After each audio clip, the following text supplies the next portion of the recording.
While the eyes of the world watch the drama unfold in Chile and the incredible rescue has inspired people around the globe, technology, of course, has played no small part in this successful rescue effort.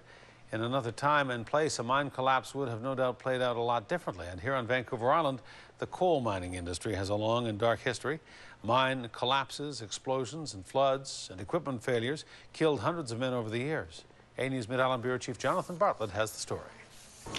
With the coal mining industry in the Nanaimo area long gone, this is the closest thing to being in a real mine shaft. We did have a mine inspector go through and said it was as authentic as we could have made it. It's the Nanaimo Museum's new coal mine exhibit.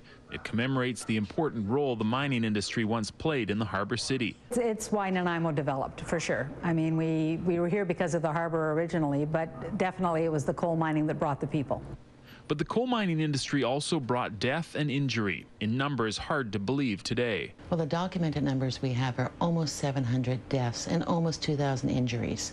So a huge number of people that really met very tragic ends here. A photograph in the city's archives shows women and children at the pit head of the #1 mine on May 3rd, 1887, the day an explosion claimed 150 lives. And it's very evocative of what's going on today in Chile. It looks very similar. The loved ones are at the surface waiting. The #1 mine explosion in 1887 was the biggest mining disaster in British Columbia, and it's still one of the largest in Canada to this day.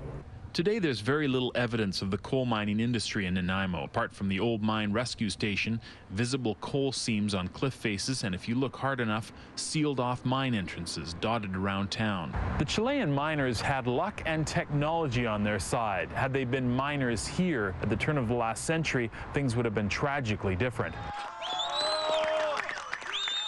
I think had that happened 110 or so years ago here, they would have died.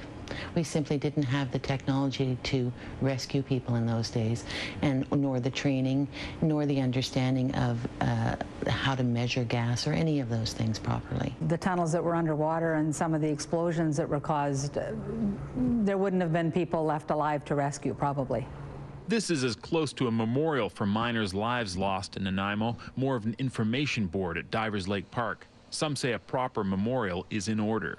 I would love to see one. In fact, I have actually advocated for a number of years to do something that was public access, beautiful, and a testimonial to those people's lives. In Nanaimo, Jonathan Bartlett, A News.